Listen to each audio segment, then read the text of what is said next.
ఒక్క నీ కోసమే ప్రభు కాంక్ష ఆకాంక్ష నా ఈ నిరీక్షణ ఒక్క నీ కోసమే ప్రభు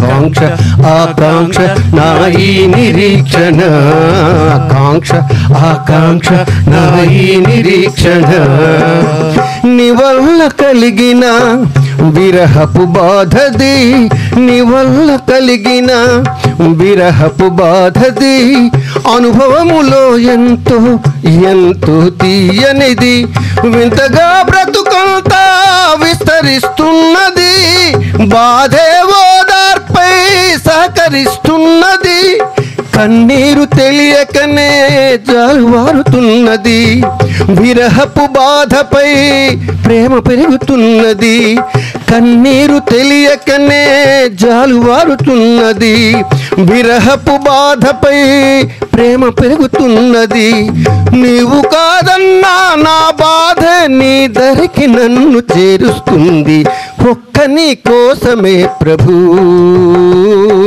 కాంక్ష ఆకాంక్ష నా ఈ నిరీక్షణ కాంక్ష ఆకాంక్ష నా ఈ నిరీక్షణ నీకు ఉపయుక్తమయ్యే ఈ నా జీవితము నాపై నీకు గల ప్రేమకు చిహ్నము నీకు ఉపయుక్తమయ్యే ఈ నా జీవితము నాపై నీకు గల ప్రేమకు చిహ్నము నీ ఎడబాటు నన్ను వివసుని చేసింది నీకై ఎదురు చూసి వయసే మీరింది నీ ఎడబాటు నన్ను వివసుని చేసింది నీకై ఎదురు చూసి వయసే మీరింది నీవు చెప్పే సాకులు వినలేను ఇక ముందు విని విని విసిగాను చెప్పకు నా ముందు నీవు చెప్పే సాకులు వినలేను ఇక ముందు విని విని విసిగాను చెప్పకు నా ముందు నీవు కాదన్నా నా బాధ నీ దరికి నన్ను చేరుస్తుంది ఒక్క నీ కోసమే ప్రభు కాంక్ష ఆకాంక్ష నా ఈ నిరీక్షణ కాంక్ష ఆకాంక్ష నా ఈ నిరీక్షణ శ్వాస కంటే నీవు సన్నిహితమయ్యున్నా ఆ కాస్త దూరాన్ని సహించలేకున్నా శ్వాస కంటే నీవు సన్నిహితమయ్యున్నా ఆ కాస్త దూరాన్ని సహించలేకున్నా విరహపు బాధ నేను వర్ణించలేకున్నా విరహపు జ్వాలల్లో దహించిపోతున్నా తెలియని వాడివా బాధను చెప్పుటకు సర్వసమర్థుడవే తపనను తీర్చుటకు తెలియని వాడివా బాధను చెప్పుటకు సర్వసమర్థుడవే తపనను తీర్చుటకు నీవు కాదన్నా నా బాధే నీ దరికి నన్ను చేరుస్తుంది ఒక్క నీ కోసమే ప్రభు కాంక్ష ఆకాంక్ష నా ఈ నిరీక్షణ కాంక్ష ఆకాంక్ష నా ఈ నిరీక్షణ నా బాధ్యతను నాకు గుర్తు చేసావిప్పుడు నిదురలో మనలేను నిన్ను నేగనలేను నా బాధ్యతను నాకు గుర్తు చేసావిప్పుడు నిదురలో మనలేను నిన్ను నేగనలేను ఓర్పు వహిస్తున్నా ఓటమే మిగిలింది నిన్ను అర్థిస్తున్నా వేదనే రగిలింది బ్రతుకుపై మమకారం తరిగిపోతున్నది దేహమిక సహకారం చేయనంటున్నది బ్రతుకుపై మమకారం తరిగిపోతున్నది దేహమిక సహకారం చేయనంటున్నది నీవు కాదన్నా నా బాధే నీ దరికి నన్ను చేరుస్తుంది ఒక్క నీ కోసమే ప్రభు కాంక్ష ఆకాంక్ష నా ఈ నిరీక్షణ కాంక్ష ఆకాంక్ష నా ఈ నిరీక్షణ ఎక్కడున్నావంటే నీలోనే అన్నావు, నీకు నాకు నడుమ తెరను నేనన్నావు. ఎక్కడున్నావంటే నీలోనే అన్నావు, నీకు నాకు నడుమ తెరను నేనన్నావు. నన్ను పోగొట్టుకొని నిన్ను చూడమన్నావు, నిన్ను ప్రేమించుటకై నన్ను దహించావు. నాకేమి మిగిలిందో గ్రహించలేకున్నా, నా బాధ నీ చెవికి అందించలేకున్నా. నాకేమి మిగిలిందో గ్రహించలేకున్నా, నా బాధ నీ చెవికి అందించలేకున్నా. మర్చిపోలేనిది మిగిలున్నది నీ ఒక్కడివే ప్రభు. అవతార్ మెహర్ బాబా की జై మెహర్ బాబా. తాతబాబు గారు, మీ తపన ఏదైతే ఉన్నదో ఆ తపన ఆయన తీర్చాడు కాబట్టే ఉదయం వాతావరణం అంతా ఎలా ఉంది. ఆ వాతావరణంలో నిజానికి ఎందుకయ్యా ప్రభు అంటే మరి ఆయన ఎందుకయ్యా ఆయనకి అడగడానికి లేదు, అడిగితే మొట్టికాయేస్తాడేమో. మరి ఈ రకమైనటువంటి మొట్టికాయలు వేసాడు అంటే పూల అంటే ఆ కుసుమ కోమలమైనటువంటి ఆ పూలతో మనకి మొట్టికాయలు వేసాడేమో మరి ఆయన. అవతార్ మెహర్ బాబాకి జై. ఏమని కీర్తింతురా నా సామి, ఎంత నిను తీయింతురా నా సామి. ఏమని కీర్తింతురా నా సామి, ఎంత నిను తీయింతురా నా సామి. ఏమని కీర్తింతురా, ఏమని కీర్తింతు, ఎంత నిను తీయింతు. ఏమని కీర్తింతు, ఎంత నిను తీయింతు. దేవాది దేవా నీ దివ్య వైభవము, ఏమని కీర్తింతురా నా సామి, ఎంత నిను తీయింతురా నా సామి. ఏమని కీర్తింతురా.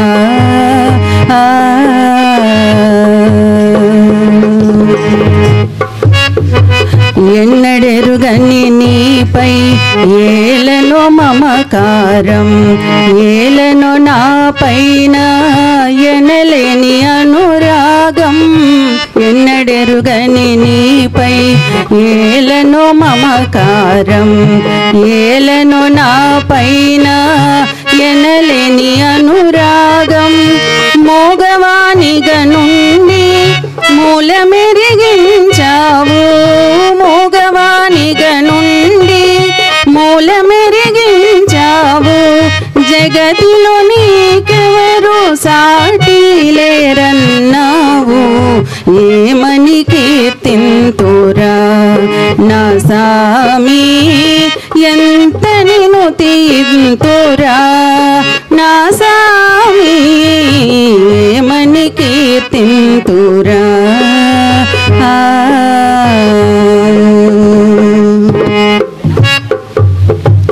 ధరలో జీవులకెల్లా పరమాత్మనన్నావు, పరమ గురువులకెల్లా పరమేష్ఠినన్నావు.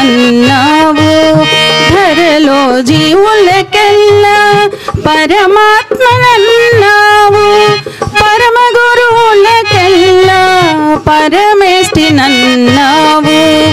నేను నీవు కలిసి మనము కాదన్నావు, నేను నీవు కలిసి మనము కాదన్నావు. నేనున్న తావులో నీవుండనన్నావు. ఏమని కీర్తింతురా నా సామి, ఎంత నిను తీయింతురా నా సామి. ఏమని కీర్తింతురా.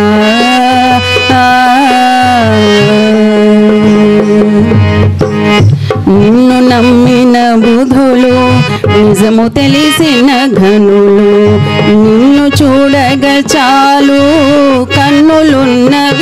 చాలు. నిన్ను నమ్మిన బుధులు నిజము తెలిసిన ఘనులు. నిన్ను చూడగ చాలు కన్నులున్నవి చాలు. నిన్ను వీడని ప్రియులు నీదు శరణార్థులు. నిన్ను వీడని ప్రియులు నీదు శరణార్థులు. నిన్ను పొందగ చాలు నిధులున్న ఋషులు. ఏమని కీర్తింతురా నా సామి ఎంత నిన్ను తీయింతురా నా సామి ఏమని కీర్తింతురా.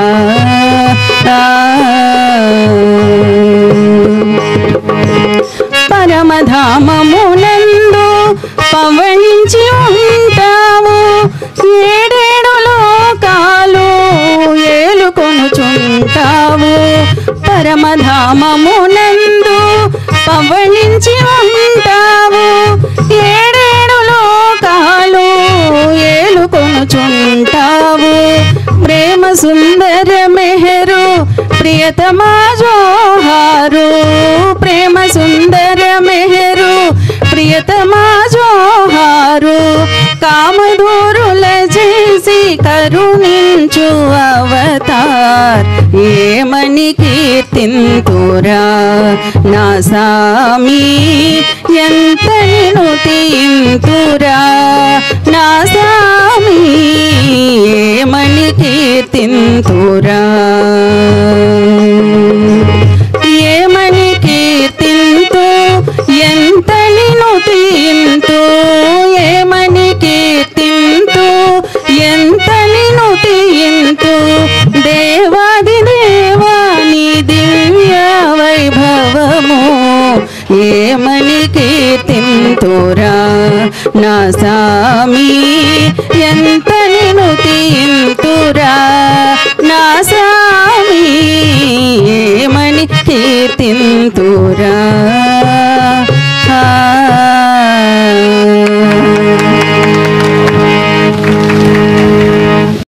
अवतार मेहर बाबा की जय. स्मरिंतु नी नामो मेहरुबा स्मरिंतु नी नामो. स्मरिंतु नी नामो मेहरुबा स्मरिंतु नी नामो. तरिंपमा जन्मो मेहरुबा स्मरिंतु नी नामो. तरिंपमा जन्मो मेहरुबा स्मरिंतु नी नामो. स्मरिंतु नी नामो मेहरुबा स्मरिंतु नी नामो. स्मरिंतु नी नामो मेहरुबा स्मरिंतु नी नामो. విశ్వమంత నీ ప్రేమను పంచగైలారు దెంచితివి. విశ్వమంత నీ ప్రేమను పంచగైలారు దెంచితివి. ఈశ్వర సేవా భాగ్యమునొసగి మనసులు దోచితివి. ఈశ్వర సేవా భాగ్యమునొసగి మనసులు దోచితివి. మా మనసు హరించితివి. మా మనసు హరించితివి. స్మరింతు నీ నామం మెహరుబా స్మరింతు నీ నామం. స్మరింతు నీ నామం మెహరుబా స్మరింతు నీ నామం. మనసు చంచలము శత్రువు మాకు ఎటుల జయించెదము. మనసు చంచలము శత్రువు మాకు ఎటుల జయించెదము. మానసమున నీ రూపము నిలిపి స్మరణము చేసెదము. మా మానసమున నీ రూపము నిలిపి స్మరణము చేసెదము. నీ సాయము కోరెదము. నీ సాయము కోరెదము. స్మరింతు నీ నామం మెహరుబా స్మరింతు నీ నామం. స్మరింతు నీ నామం మెహరుబా స్మరింతు నీ నామం. ప్రేమ విధేయత శరణాగతులే ముఖ్యమనంటివయా. నీ ప్రేమ విధేయత శరణాగతులే ముఖ్యమనంటివయా. సమదమ కరుణా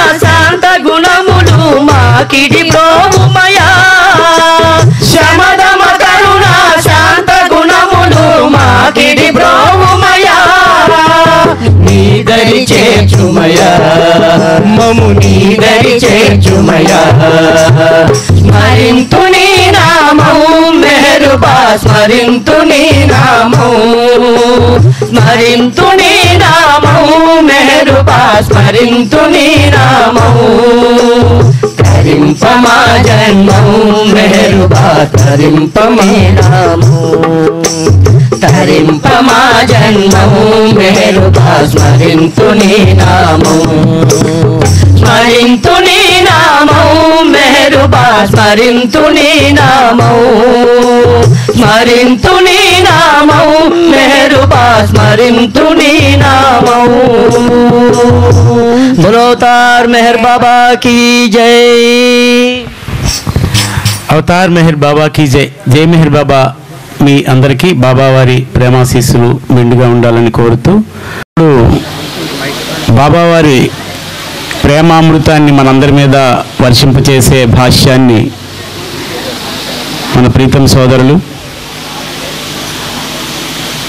తోట నాగేశ్వరరావు గారు బాబావారి పలుకులు మన అందరికీ వినిపింపజేయడానికి ఆహ్వానిస్తూ జై మెహర్ బాబా సార్. अवतार मेहर बाबा की जय. अवतार मेहर बाबा की जय. अवतार मेहर बाबा की जय. ఈరోజు ఒక నూతన కేంద్రాన్ని వేడుకగా మనం ప్రారంభోత్సవం చేసుకుంటూ ఉన్నాం. అవతార్ మెహర్ బాబా సాలిహుండం కేంద్రం శ్వేతగిరి. అది బాబా ఇక్కడ తన శాశ్వత నివాసాన్ని ఏర్పాటు చేసుకోవాలి అని ఆయనకి సరదా కలిగింది. దానికి ప్రియ సోదరులు తాతబాబు గారిని, అలాగే మాజీ మంత్రివర్యులు ధర్మాన ప్రసాదరావు గారిని పనిముట్లుగా వాడుకున్నారు. ఆయన అదృష్టవంతులు వాళ్ళు. ఎందుకని ఆయన అందరి దగ్గర నుంచి సహాయాన్ని తీసుకోడు. దానికి ఇక్కడ రాసి ఉండాలి. బాబా ఇలా అన్నారు, నేను ఒకడి నుంచి సహాయాన్ని స్వీకరించాలి అంటే వాడికి ఇక్కడ అర్హత యోగ్యత ఉండాలి. ఆ యోగ్యత వాళ్ళిద్దరికీ ఉంది కాబట్టి ఇక్కడ ఈరోజు ఈ మందిరం ఇంత సర్వాంగ సుందరంగా ఈరోజు ప్రారంభోత్సవం జరిగింది. మొట్టమొదటి విషయం అది. ఇక రెండవ విషయం, ఉదయం మనందరికీ వర్షం కురిసింది. చాలా అసౌకర్యం ఫీల్ అయిపోయాం. ఏంటి ఇలా అయిపోయింది? స్వయంగా బాబా ఒకసారి సహవాస ఏర్పాటు చేసినప్పుడు ప్రేమికులందరూ క్యూలో నుంచి ఉన్నారు. కుంభవృష్టి కురిసేసింది, అందరూ తడిసిపోయారు. ఆ సందర్భంగా బాబా ఇలా అన్నారు, నాలో ఉన్న భగవంతుణ్ణి నేను ప్రశ్నించుకున్నాను. ఏమయ్యా, నువ్వు తలుచుకుంటే ఈ వర్షాన్ని ఆపలేవా? ఎందుకు ఇంత అసౌకర్యం కలిగించావు వీళ్ళందరికీ అని నాలో ఉన్న భగవంతుణ్ణి నేను ప్రశ్నించాను. మరి నాలో ఉన్న భగవంతుడు ఏం సమాధానం చెప్పాడో తెలుసా? చెబుతాను వినండి అన్నారు. శిలారూపంలో ఉన్న భగవంతుణ్ణి దర్శించుకోవడానికి 40 రోజులు తిండి మానేసి నిద్ర మానేసి కఠోరమైన కష్టాలకి ఓర్చుకుని వెళతావు కదా. రక్తమాంసములతో ఉన్న అవతార పురుషుణ్ణి చూడడానికి ఇది ఒక అసౌకర్యమేనా అని నాలో ఉన్న భగవంతుడు సమాధానం చెప్పాడు అన్నాడు. ఈ సమాధానం వింటే మనకు అర్థమవుతుంది ఇది ఎంత చిన్నపాటి అసౌకర్యమో. ఇది బాబా స్వయంగా చెప్పినటువంటి విషయం అది. మూడవది, ఈరోజు అనేక మంది కొత్త వాళ్ళు బాబా యొక్క దర్శనానికి వచ్చి ఉన్నారు. వాళ్ళకి ప్రభువుని పరిచయం చేసేటువంటి బాధ్యత నాకు అప్పగించబడింది. సార్ టైం ఎంత? ప్రభు యొక్క సహకారంతో ఆ బాధ్యతను నిర్వర్తించడానికి ప్రయత్నిస్తాను.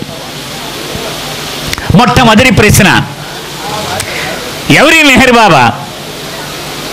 ప్రపంచంలోని అన్ని మతాల్లోనూ, అన్ని విశ్వాసాల్లోనూ, అన్ని భాషలలోనూ, అన్ని ప్రాంతాలలోనూ భగవంతుడు వస్తాడు వస్తాడు వస్తాడని ఎదురు చూస్తూ ఉన్నారే. ఆ ఎదురు చూసేటువంటిది ఈ సత్య పదార్థము కోసమే. అదే నేను అన్నారు బాబా. చూసారా, ప్రతి మతములో వస్తాడు జీసస్, వస్తాడు మహమ్మద్, వస్తాడు నా రాముడు, వస్తాడు నా కృష్ణుడు అని ప్రపంచములో అనేక మతాల్లో ఎదురు చూస్తున్నారే. ఆ సత్య పదార్థాన్ని నేను, బాబా స్వయంగా చెప్పినటువంటి మాట. ఇంకా ఇలా అన్నారు, ప్రపంచంలోని మతాలన్నీ కూడా ఈ సృష్టికి తండ్రి ఒక్కడే అని చాటి చెబుతున్నాయి కదా, ఆ తండ్రిని నేనే అని తనను తాను పరిచయం చేసుకున్నాడు ప్రభు. నేను వేరెవరినో కాదు, అన్ని మతాలలో తండ్రి తండ్రి అని చెబుతున్నాయే, ఆ తండ్రిని నేను. సరే, మీరు చెప్పేస్తున్నారు, నేను అంగీకరించడం కష్టంగా ఉంది. రాముడి దేవుడు అంటే సులువుగా ఒప్పుకుంటా, కృష్ణుడి దేవుడు అంటే ఇంకా సులువుగా ఒప్పుకుంటా, కానీ మెహర్ బాబా దేవుడు అంటే అంత సులభంగా లేదు కదా సాధారణంగా. ఎందుకని మనకు రాముడు దేవుడు కృష్ణుడు దేవుడు అనే విషయము తల్లి చిన్నప్పటి నుంచి మనకి నూరి పోసింది, అంచేత సహజంగా నాకు అది నరాన అంటింది అది.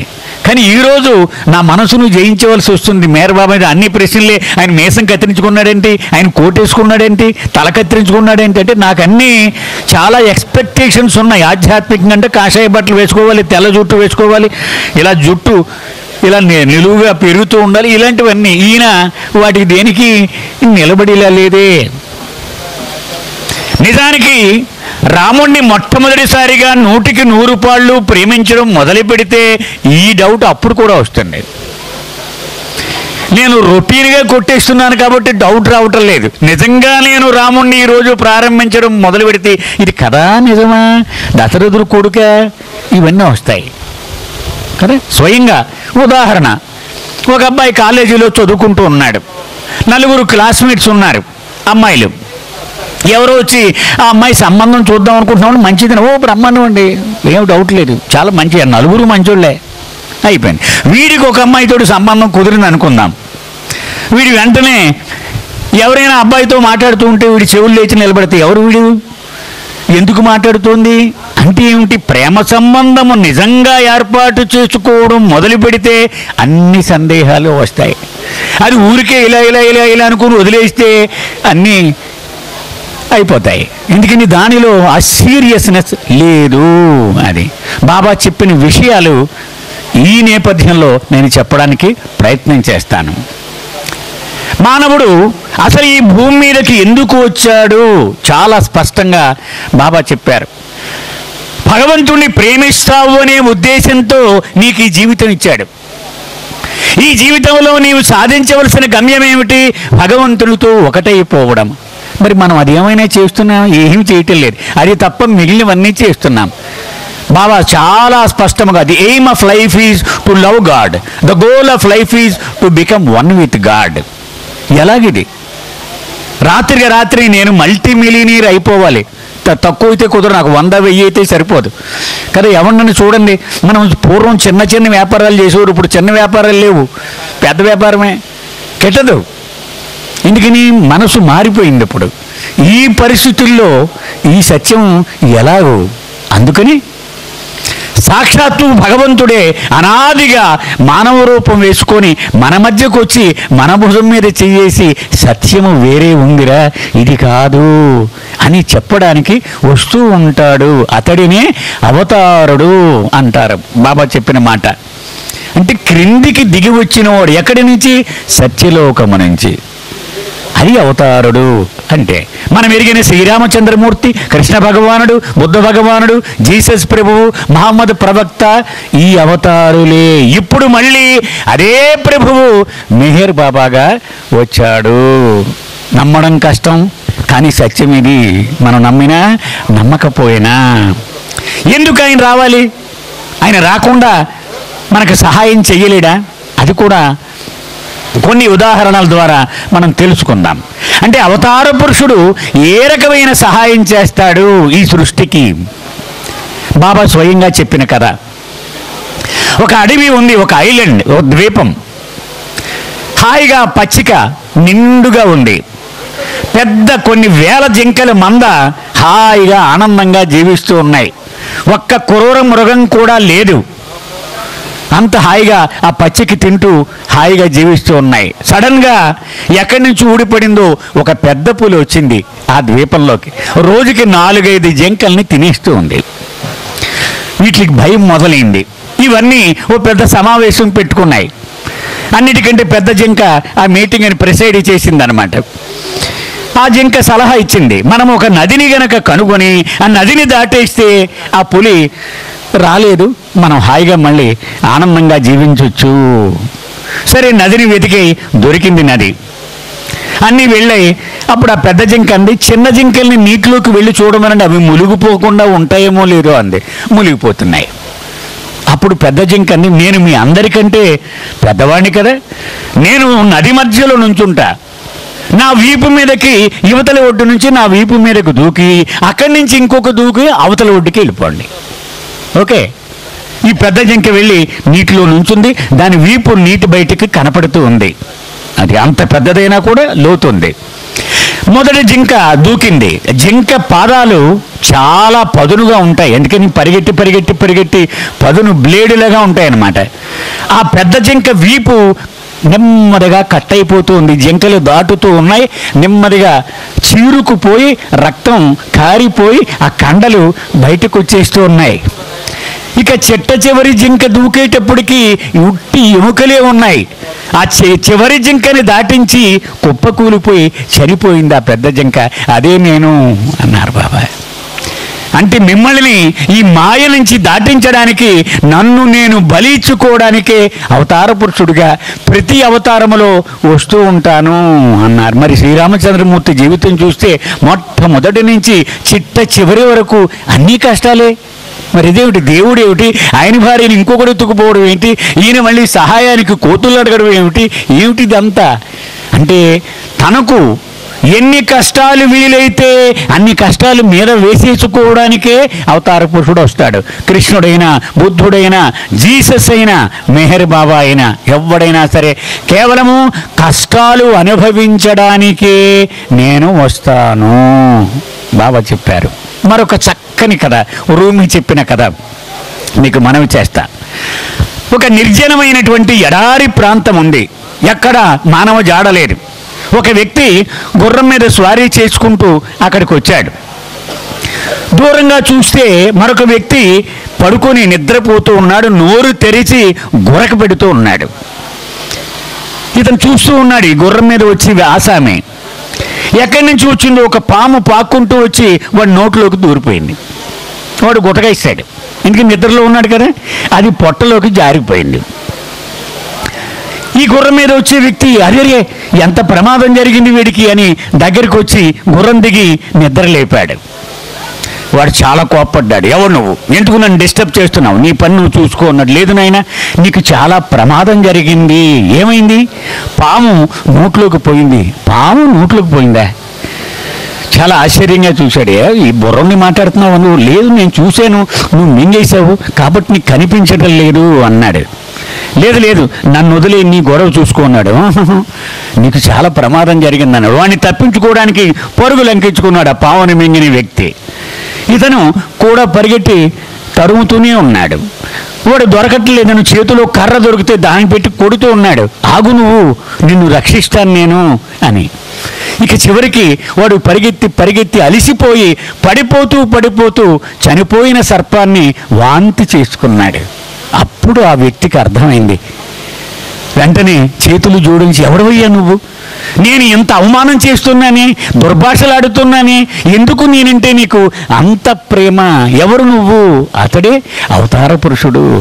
అంటే మాయని మింగి నేను చాలా ఆనందంగా ఉన్నాను అనుకుంటూ ఇంత జబ్బు ఉండి కూడా గమనించలేకపోతే ఆయన మన వెంటపడి ఒరే ఇదిరా సత్యము, ఇదిరా సత్యము అని మనము ఎంత అవమానించినా పట్టించుకోకుండా ఆయన సహాయం చేస్తూ ఉంటాడు. ఇది సద్గురు రూమి చెప్పినటువంటి కథ, బాబా సాహిత్యంలో చాలా ప్రధానమైనటువంటి కథ. ఇంత సహాయం అందించడం కోసము భగవంతుడు మానవ రూపంలో అవతార పురుషుడిగా వస్తూ ఉంటాడు. బాబా అన్నారు, అవతారులు లేరు, ఒక్కడే, ఒకే ఒక్క ఆత్మ రాముడిగా, కృష్ణుడిగా, బుద్ధుడిగా, జీసస్గా, మహమ్మద్గా, ఇప్పుడు మెహర్ బాబాగా వచ్చింది అని చెప్పారు. ఆ కాల ప్రమాణమును అనుసరించి ఆయన వ్యవహార శైలి ఉంటుంది. రాముడు కిరీటం పెట్టుకొని కోదండం పట్టుకొని వచ్చాడు. ఇప్పుడు ఈయన మామూలు కోట్ వేసుకొని చెప్పులు వేసుకొని వచ్చాడు ఈయన. ఎందుకని ఇప్పుడు రాముడిలాగా వస్తే పగటి వేషగాడంటాం మనం. ఈ కాల ప్రమాణానికి సరిపడేలాగూ ఆయన భాష, వేషము ఉంటుంది.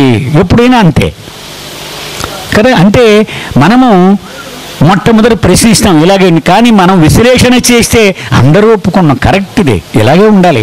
ఇప్పుడు భగవంతుడు కనుక వస్తే ఇలాగే ఉండాలి, అంతే కదా, నిజమే కదా అది. సరే, బాబా మాటల్లో ఉన్నారు, ఆయన ముఖ్యమైన సందేశం, God alone is real, all else is illusion. భగవంతుడు ఒక్కడే సత్యము, అన్యమంతా మిథ్య. కానీ మనమేమనుకు అడుగుతూ ఉంటామట ఆయన్ని, ఈ కళ బాగుంది, ఇది మంచిగా ఉండేలాగా సాయం చెయ్యి కళ అని అడుగుతామట ఆయన్ని. ఆయన ఏమంటాడు, కళ నుంచి మేలుకోరా నువ్వు అని ఆయన అంటాడు. I have come not to teach but to awaken. Baba యొక్క సందేశము, నేను బోధించడానికి రాలా, మేలుకొల్పడానికి వచ్చాను అని. ఆ మేలుకొలిపేంటి, శాశ్వతంగా ఈ కళ నుంచి బయట పడవేయడం కోసం. ఒక చక్కని ఉదాహరణ చెప్పుకుందాం. ఒక జైలు ఉంది, 1000 మంది ఖైదీలు ఉన్నారు. ఒక దీపావళి పండగ వచ్చింది, ఒక గొప్ప దాత వచ్చాడు, ఒక్కొక్కడికి costly sweet packet, KG packet 1000 మందికి 1000 పనిచేశాడు. అందరూ తప్పట్లు కొట్టారు, శబాష్, ఎంత దానం గుణం ఉండాలి. అయిపోయింది. మరొక వ్యక్తి వచ్చాడు, 1000 మందికి 1000 జతల బట్టలు పట్టుకొచ్చాడు, వాళ్ళందరికీ పంచాడు, ఇంకా గొప్పవాడు, శబాష్ అన్నారు. మూడో వ్యక్తి చేతులు ఊపుకుంటూ వచ్చాడు. ఆ జైలు సిబ్బంది అడిగారు, ఏం కావాలి నీకని. వీళ్ళకి సాయం చేయడానికి వచ్చాన్నారు. ఎగాదిగా చూశారు, వెనకాలేమి వ్యాన్లు లేవు, ఏమి లగేజ్ లేదు, ఏమి సాయం చేస్తావయ్యా నువ్వు అన్నారు. జేబులోంచి ఒక కవర్ తీశాడు. ఏంటిది? 1000 మందిని శాశ్వతముగా జైలు నుంచి విడుదల చేసేటువంటి పత్రం పట్టుకొచ్చాడు, అధికార పత్రం. వీళ్ళు రిలీజ్ చేసేయండి జైలు నుంచి అన్నాడు. అది అవతార పురుషుడు చేసే సహాయము. అంటే శాశ్వతంగా బయట పడవేయడమే ఆయన చేసే సహాయము. అంతేకాని ఈ కళలోనే ఉండు, ఇంకా ఒకరోజు హాయిగా ఉండు, రెండో రోజు హాయిగా ఉండు, ఇలాంటివి ఆయన చెయ్యడు, ఆయన ఇవ్వడు. అంచేత అసలు సిసలైన సహాయం మాత్రమే ఆయన చేస్తాడు. అది చెయ్యడానికే ఆయన వచ్చాడు.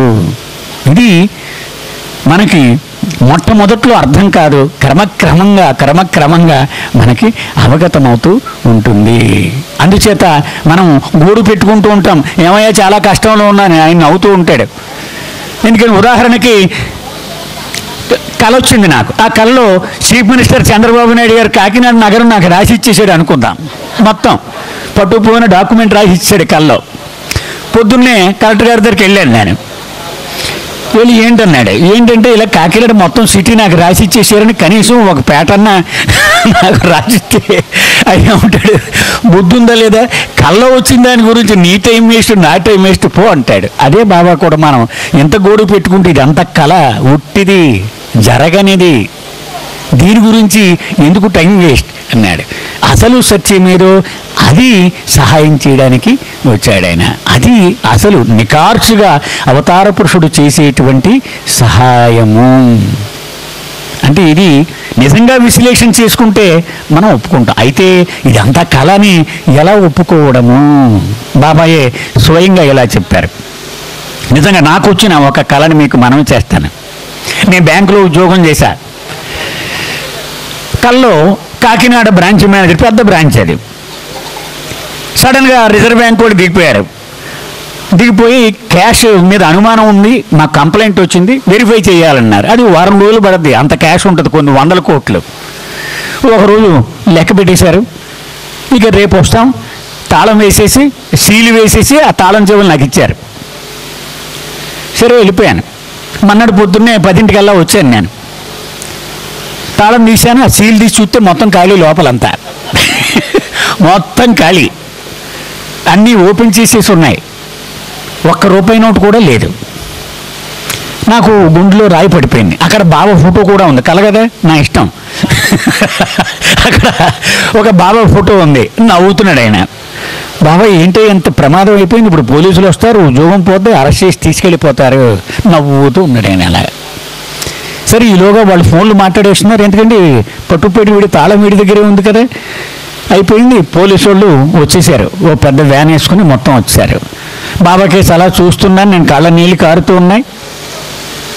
పోలీసులు ఇలా వచ్చారు లోపలికి. నా వైఫ్ నన్ను నిద్రలోంచి లేపింది, ఎవరు వచ్చారు మీకోసం అని. సరే మంచం మీద కూర్చున్నా కాసేపు. అంటే ఏమైంది, సమస్య పరిష్కారం అయిపోయింది. కానీ నేను అనుకున్నట్టుగా పరిష్కారం నేనేమనుకున్నాను, ఆ డబ్బు అక్కడ వచ్చేస్తే, లేకపోతే ఎవడో తీసినోడు ఎవడో ఇదిగోండి నేను తీసేనని చెప్పేస్తే అది నాకు ఉద్యోగం నిలబడిపోద్ది, హాయిగా ఆనందంగా ఉంటుంది. అది నా ఆశ. కానీ ఆయన ఆశ ఏంటి, శాశ్వతంగా లేరా కళ్ళలోంచి అసలు ఏమీ లేదు, ఉట్టిది బ్యాంకు లేదు, ఉద్యోగం లేదు, డబ్బులు లేవు, పోవడం లేదు అన్నాడు. అంటే ఆయన పరిష్కారం ఎప్పుడూ శాశ్వతంగానే ఉంటుంది, నేను కోరుకునేది ఎప్పుడూ తాత్కాలికంగా ఉంటుంది అనమాట. అంటే ఆ కళ ద్వారా ఒక గొప్ప సత్యాన్ని నాకు ఎరుకపరిచాడు. అంచేతే అన్నారు బాబా, నేను బోధించుటకు రాలేదు మేలుకొల్పడానికి సుమా అన్నాడు. ఆ మేలుకొలుపుని ఇవ్వడం కోసమే ఆయన మన మధ్యకి వచ్చారు. అయితే సోదరులు రత్నం గారు బాబా యొక్క ముఖ్యమైన సందేశం ఒకటి ఇచ్చారు, అది చదివి వినిపిస్తాను. ఈలోగా పెళ్ళి అయిపోయింది, కొడుకు పుట్టేశాడు, చాలా ఆనందంగా ఉంది. కానీ కొడుకుని పెంచడం ఉంది కాదు. అలాగే మన సెంటర్ వచ్చేసింది, ఎవరో 2-3 వ్యక్తుల్ని బాబా పనిముట్లుగా వాడుకున్నాడు, ఇచ్చేశాడు మనకి. ఇప్పుడు దీన్ని నడపడం చాలా ప్రధానమైనటువంటి బాధ్యత, చాలా కష్టమైనటువంటి బాధ్యత, చాలా కష్టం. మనం బిల్డింగ్ ఎవరు 10 మందిని సహాయం అడిగితే అయిపోద్ది, కానీ నిత్యం నడపాలంటే అది ఆయన మన అంకిత భావము, ఈ 2 తోడైతే అవుతుంది, లేకపోతే కష్టం. అంచేత తాతబాబు గారికి పదే చెప్తూ ఉన్నాను, రేపటి నుంచి కత్తి మీద సాము. ఇప్పుడు దాకా బిల్డింగ్ అవుతుందని హుషారులోనే అడిగిపోయింది. ఇప్పుడు దాకా కనబడుతోంది, రోజుకో గోడ లేచిపోతుంది, కిటికీ లేచిపోతుంది, మంచి హుషారుగా ఉంది. కానీ రేపటి నుంచి ఇలా ఉండదు. జనాల్ని మనం జాగ్రత్తగా ఇక్కడ ఆయన దగ్గరికి తీసుకొచ్చి ఆ దర్శనం చేసే కార్యక్రమం చేయవలసిన పని ఉంది. ఇది చాలా ముఖ్యమైనటువంటి విషయము, ఇది చదువుకోవలసిన విషయము.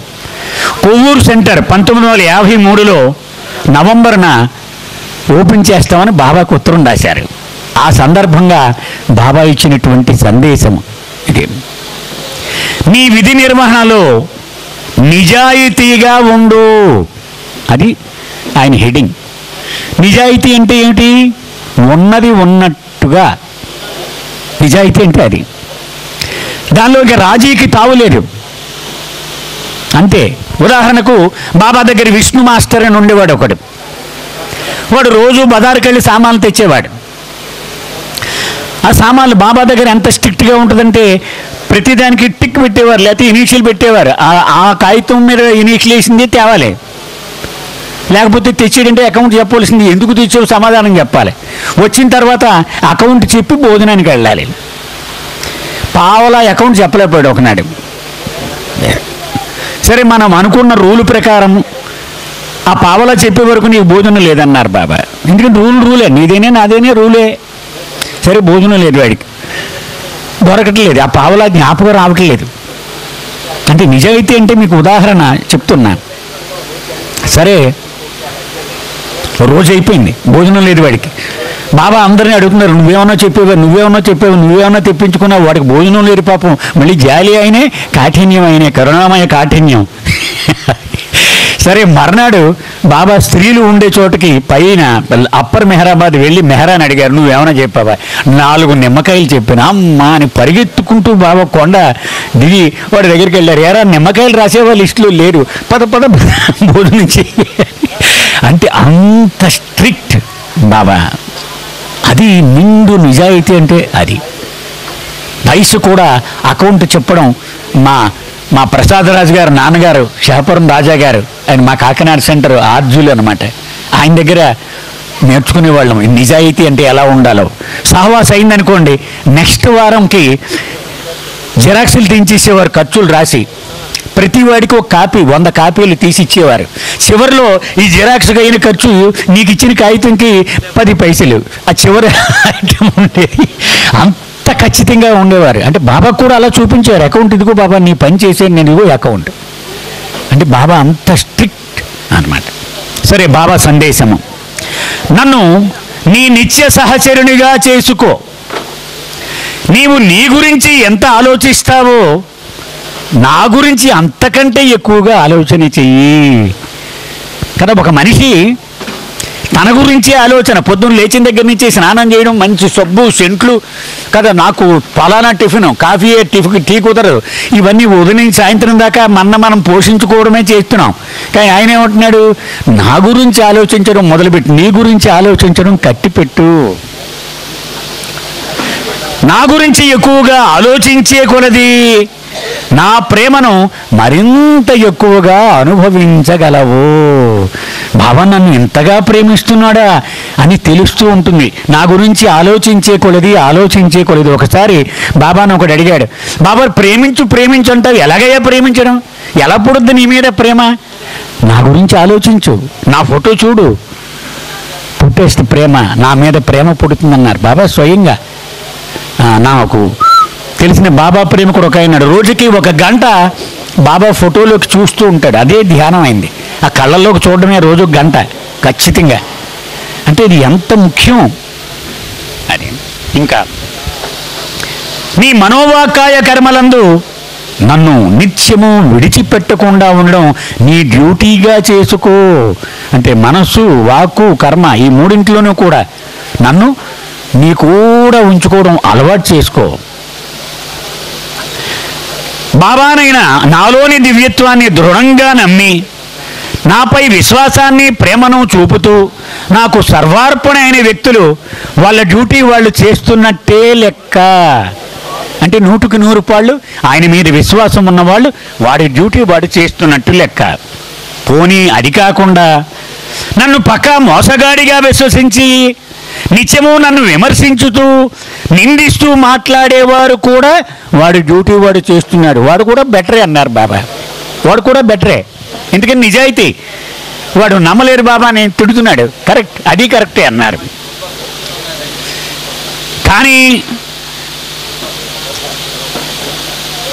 నన్ను సందేహించుతూ, ఒక్కొక్కప్పుడు ఆవేశంలో నన్ను నమ్ముతూ, మరొకప్పుడు నాపై నిందలు చేయుతూ ఉండే వ్యక్తులు పూర్తి కపటులు.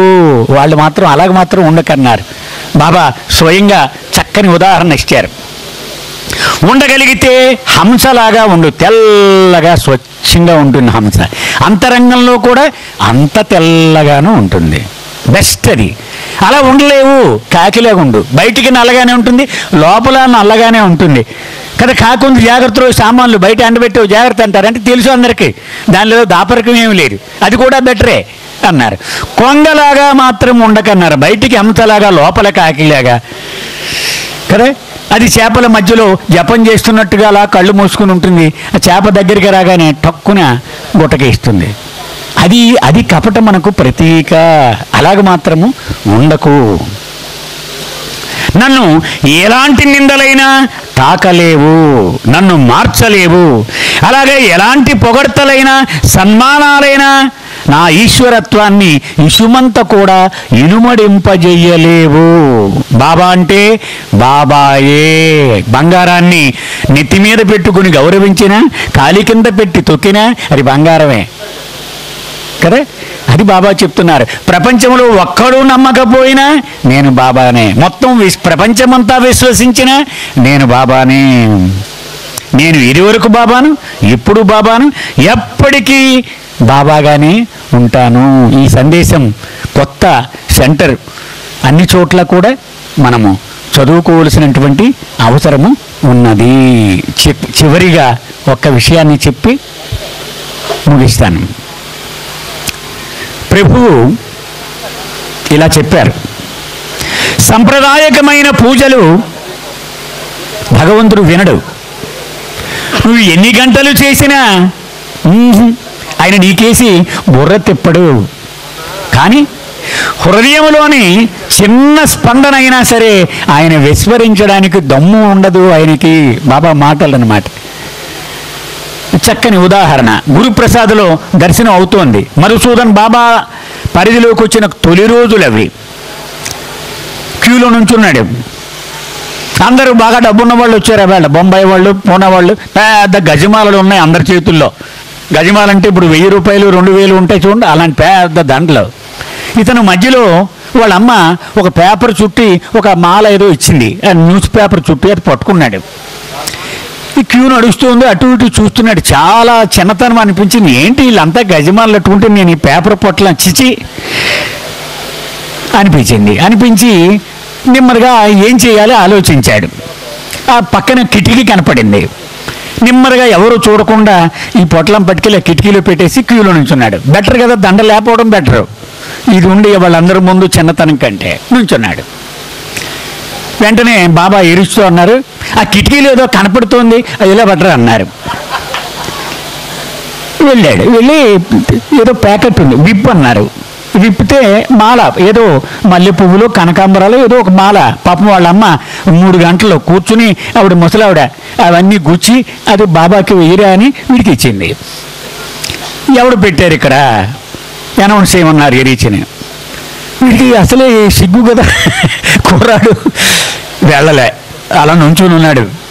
ఇది ఏదో తేలిదాకా దర్శనం లేదన్నారు, ఆపే అన్నారు. అంటే వెంటనే ఇంకా దొరికిపోయాడు కదా, ముందుకు వచ్చి బాబా ముందు తల వంచుకొని నిలబడ్డాడు. నేనే పెట్టాను అక్కడ. ఎందుకు పెట్టావు చెప్పాడు. నాకు చాలా చిన్నతనం అనిపించింది, వాళ్ళంతా గజమాలను పట్టుకున్నారు, ఇదేమో చిన్న న్యూస్ పేపర్లో చుట్టి ఇది మాల ఏం బాగుంటుంది ఇది అన్నాడు.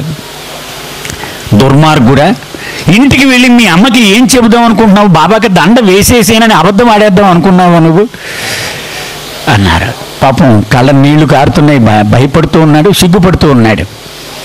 అప్పుడు బాబా నా మెళ్ళో వేసే ఆ దండ అన్నారు. అతను వేశాడు. మీ అమ్మకు వెళ్ళి చెప్పు, ఈరోజు వేసుకున్న గజమాలలన్నింటికంటే నిండు ప్రేమమాల ఆవిడ వేసిన మాలని నేను చెప్పానని ఆవిడకి చెప్పు అన్నారు. ఎంతో బాగుంది, ఆవిడ ప్రేమ నన్ను తాకింది అని. అంటే మధుసూదన్ చెబుతుండగా వినేటువంటి భాగ్యం నాకు కలిగింది ఒక సందర్భంగా అన్నమాట. అలా హృదయంలోని అతి చిన్న స్పందనను సైతం ఆయన పసిగట్టి స్పందించగలిగినటువంటి ప్రేమమయుడు. సో ఈ కార్యక్రమం ద్వారా బాబా పరిధిలోనికి బాబా గురించి తొలిసారి తెలుసుకున్న వాళ్ళు కడు అదృష్టవంతులు. నా అనుగ్రహం లేనిదే నన్ను చూడడం కానీ నా నామాన్ని వినడం కానీ నీ తరం కాదు అన్నారు బాబా. ఆయన ప్రత్యేకమైన ఆశీస్సులు ఉండడం కారణంగానే ఈ కార్యక్రమం ద్వారా బాబా గురించి తెలుసుకున్నారు. అంచేత తప్పనిసరిగా వీలైనన్నిసార్లు బాబా మందిరంలోకి వచ్చి ఆయన దర్శనం చేసుకోవాల్సిందిగా కోరుతున్న మరొక్క మనవి. మహారాష్ట్రంలోని షిరిడి మన అందరికీ వెళుతూ ఉంటాం. దానికి దగ్గరలోనే అహ్మద్ నగర్ అనేటువంటి ఒక నగరం ఉంది. దాని పొలిమేరల్లో ప్రభు యొక్క దివ్య సమాధి ఉంది. మెహరాబాద్ అంటారు. జీవితంలో ఒక్కసారైనా మనకి విశ్వాసం ఉండడం లేకపోవడం అదేం పెద్ద ముఖ్యమైన విషయం కాదు. అది మన గొప్ప విశ్వాసం ఏం కాదు, నాసి. ఇలా అనేవారు బాబా, ఆవగింజంతా ఇలా చూపించేవారు, నీ విశ్వాసం ఇంత నాసి అనేవారు. అంచేత మనం ఏదో విశ్వాసం ఎక్కువ ఉన్నట్టు వాడికి కొత్తవాడికి లేనట్టు ఏం అక్కర్లేదన్నారు. విశ్వాసంతో సంబంధం లేకుండా జీవితంలో ఒక్కసారైనా ప్రభు పాదాల మీద మన శిరస్సును ఉంచితే ఆయన ఇవ్వగలిగింది ఆయన ఇచ్చేస్తాడు. ఆ అదృష్టం జన్మ జన్మ జన్మలకి గొప్ప వరప్రసాదం అవుతుంది. అది ఆ అదృష్టాన్ని అందరూ పొందవలసిందిగా కోరుతూ ఈ అవకాశం ఇచ్చిన ప్రభువుకి కార్యకర్తలకి థ్యాంక్స్ చెబుతూ అవతార్ మెహర్ బాబాకి జై. జై మెహర్ బాబా సార్. అంటే బాబా వారితో సాంగత్యము సహవాసము ఆ రెండు అందరికీ దొరకదు. మన సోదరుడు నాగేశ్వరరావు గారు వివిధ సంఘటనల ద్వారా అంటే ఆయన తలచుకుంటేనే ఆయన తాలూకా కనుసన్నలలో క్రేగంటి చూపైనా మన మీద పడే అవకాశం దొరకదు. వివిధ సంఘటనల ద్వారా ఆయన చెప్పిన ప్రధానమైనటువంటి అంశం ఏమిటంటే ఆయన తప్ప మిగతాదంతా కూడా శూన్యమే, మాయే, భ్రాంతియే. మన కంటికి రా సుదూరంగా కనిపిస్తూ ఉన్నదంతా కూడా భ్రాంతి అని అంటే మనం నమ్మలేము. కానీ అది మనం నమ్మేటట్లుగా చేసేటువంటి అవతార కార్యక్రమమే I have come not to teach but to awaken అని. ఆ అవేకెనింగ్ అని అన్నది ఎరుకతో కూడుకున్నటువంటి అనుభవం మనకి ఇవ్వడానికే ప్రభు అన్ని శ్రమదమాదులకి వచ్చి అవతార పురుషుడిగా వచ్చాడంటే అందరి కష్టాలు మీద వేసుకోవడానికే వస్తాడని అన్ని సోదరులు చెప్పారు కదా. మన కష్టాలన్నింటినీ ఆయన మీద వేసుకుని మనల్ని అందరినీ ముందుకు నడిపించే అవతార పురుషుడు మన అదృష్టవశాన ఆయనకి మనందరం సమకాలీనులుగా జన్మించగలిగేటువంటి భాగ్యము మనందరికీ ఇచ్చాడు ఆయన. అంటే సమకాలీనులుగా అంటే చిన్నపిల్ల దగ్గర నుంచి పండు ముసలి వరకు కూడా అందరూ ఆయనకి సమకాలీనులుగానే ఉన్నాము. ఆ భాగ్యాన్ని మనకి ఇచ్చాడు ప్రభు. సో నిరంతరం మనం చేయగలిగేటువంటి కార్యక్రమం ఏమిటంటే బాబాయే భగవంతుడు అనేటువంటి పరిపూర్ణమైనటువంటి విశ్వాసం మన హృదయాల్లో నిలుపుకొని ఆయన ఇచ్చినటువంటి ఈ జన్మని సార్థకం చేసుకోగలిగేటువంటి అవకాశం, ఆ ప్రయత్నం మనం చేయటమే. ఆ ప్రయత్నం మనం చేస్తే, ఒక అడుగు ముందుకేస్తే 10 అడుగులు నేను మీతో పాటే నడుస్తానంటాడు. అంటే ఇక ముందుకు ఒక నలుగురు ముందుగా ప్రయాణించిన వాళ్ళట వెనక నుంచి ఎవరు వస్తున్నారని చూస్తుంటే ఇద్దరు బదులు 2 కాళ్ళే వస్తున్నాయట. అంటే ఇద్దరు అంటే ఒక ప్రేమికుడు అంటే భగవంతుడు, ఒక భక్తుడు. కానీ ముందు మనం వెనక్కి తిరిగి చూస్తే రెండు పాదాలే వస్తున్నాయి. ఇంకొక పాదాలు ఏమయ్యా అంటే ఆ భక్తుడిని తన భుజాల మీద మోసుకుంటున్నాడు ఆయన. ఆ 2 పాదాలు 4 పాదాలు మనకు కనిపించవు, ఆయన 2 పాదాలే కనిపిస్తాయి. యావత్ ప్రపంచం యొక్క సమస్త సంస్కార భారాన్ని ఆయన బుధ స్కంధాల మీద వేసుకుని మన మధ్యకి మనతో పాటు నడవగలిగేటువంటి ఆ భాగ్యాన్ని, ఆయనతో పాటు మనం నడవగలిగే భాగ్యాన్ని ఇచ్చినటువంటి ఆ ప్రభుకి 100,000,000 వందనాలు అర్పించినా మనకి అంతకంటే మనము చేయగలిగింది ఏమి లేదు. అంతటి చిన్న చిన్న సంఘటనల ద్వారా మన హృదయాన్ని తాకే రీతిలో సోదరులు నాగేశ్వరరావు గారు మనకి ఆయన తాలూకా భాషణాన్ని మనకి ఇచ్చినందుకు బాబా వారి ప్రేమాశీస్సులు మెండుగా ఆయన మీద ఉండాలని కోరుతూ अवतार मेहर बाबा की जय, अवतार मेहर बाबा की जय, अवतार मेहर बाबा की जय। मेहर बाबा मेहर बाबा मेहर बाबा बोलो, बाबा बोलो, बाबा बोलो। చేయి చేయి కలిపితే నామం బాబా నామం, చేయి చేయి కలిపితే నామం బాబా నామం। జై బాబా జై బాబా జై బాబా జై బాబా జై బాబా జై బాబా జై బాబా జై బాబా। मेहर बाबा मेहर बाबा मेहर बाबा बोलो, बाबा बोलो, बाबा बोलो। చేయి చేయి కలిపితే నామం బాబా నామం, చేయి చేయి కలిపితే నామం బాబా నామం। మెహర్ బాబా సహవాసం జరిగిన రోజు మన ప్రేమికులందరికీ పండగ రోజు। జై బాబా బాబా జై బాబా, మెహర్ బాబా సహవాసం జరిగిన రోజు మన ప్రేమికులందరికీ పండగ రోజు। ఆనందం ఆనందం మనకందరికీ, ఆనందం ఆనందం మనకందరికీ, అవతారుని సన్నిధి ప్రేమికులందరికీ। ఆనందం ఆనందం మనకందరికీ, అవతారుని సన్నిధి ప్రేమికులందరికీ। పాడుదమా కలసి ఆడుదమా, పాడుదమా కలసి ఆడుదమా। జై బాబా జై బాబా జై బాబా జై బాబా జై బాబా జై బాబా జై బాబా జై బాబా। मेहर बाबा मेहर बाबा मेहर बाबा बोलो, बाबा बोलो, बाबा बोलो। చేయి చేయి కలిపితే నామం బాబా నామం, చేయి చేయి కలిపితే నామం బాబా నామం। కులము లేదు మతము లేదు మనకందరికీ, పేదవాడు గొప్పవాడు కలసి మెలసి। పేదవాడు గొప్ప గొప్పవాడు కలిసే మెలిసే. కులము లేదు మతము లేదు మనకందరికీ, పేదవాడు గొప్పవాడు కలిసి మెలిసి. మతము లేదు మన అందరికీ, పేదవాడు గొప్పవాడు కలిసే మెలిసి. మెహరు బాబా స్మరణ చేయాలి. మెహరు బాబా స్మరణ చేయాలి. మెహరు బాబా స్మరణ చేయాలి. మెహరు బాబా స్మరణ చేయాలి. మెహరు నామ స్మరణలోనే మునిగి తెలాలి. నామ స్మరణలో నమ్ముడికి తెలాలి. పాడుదమా కలసి ఆడుదమా, పాడుదమా కలసి ఆడుదమా. జై బాబా జై బాబా జై బాబా జై బాబా జై బాబా జై బాబా జై బాబా జై బాబా. మెహరు బాబా బోలో బాబా బోలో బాబా బోలో. చేయి చేయి కలిపితే నామం బాబా నామం, చేయి చేయి కలిపితే నామం బాబా నామం. జై బాబా జై బాబా జై బాబా జై బాబా జై బాబా జై బాబా జై బాబా. మెహర్ బాబా మెహర్ బాబా మెహర్ బాబా.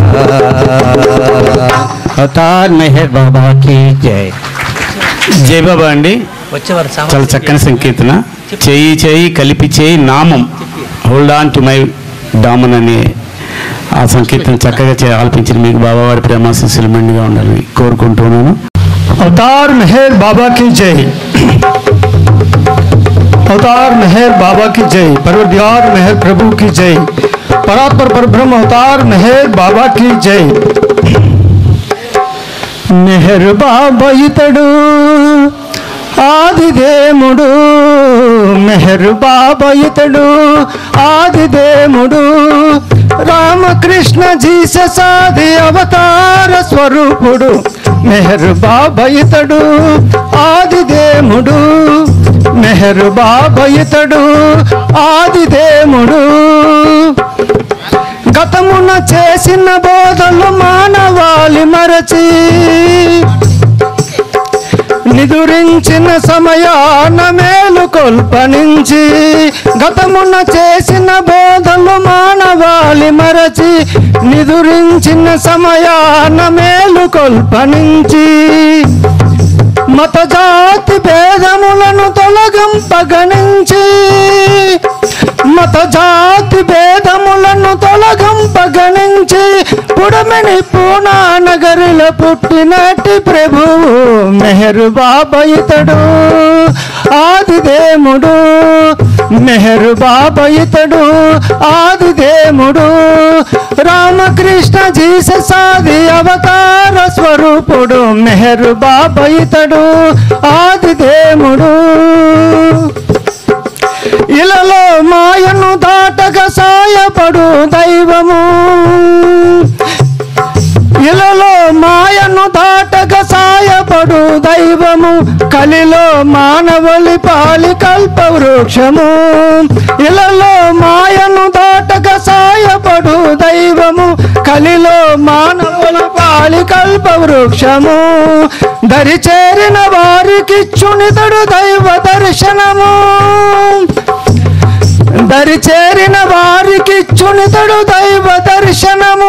నిరతము కొలిచిన వారు పొందునాత్మ విజయము. మెహర్ ఇతడు ఆదిదేముడు, మెహర్ బాబా ఇతడు ఆదిదేముడు, రామకృష్ణ జీసస్ ఆది అవతార స్వరూపుడు. మెహర్ బాబా ఇతడు ఆదిదేముడు, మెహర్ బాబా ఇతడు ఆదిదేముడు. సర్వభూత సాక్షితడు సర్వేశ్వరుడితడు, సర్వభూత సాక్షితడు సర్వేశ్వరుడితడు, సర్వోన్నతుడనుచు చాటి చెప్పెనితడు. సర్వభూత సాక్షితడు సర్వేశ్వరుడితడు, సర్వోన్నతుడను అనుచు చాటి చెప్పెనితడు. సర్వమతములు తనవని తెలిపిన పరమేశుడు, సర్వమతములు తనవని తెలిపిన పరమేశుడు, సర్వమతని కర్పించి ప్రేమ పొందురండు మెహర్ బాబా ఇతడు ఆదిదేముడు. మెహర్ బాబా ఇతడు ఆదిదేముడు.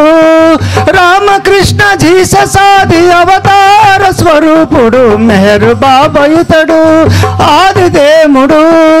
ఆదిదేముడు. అవతార్ మెహర్ బాబా की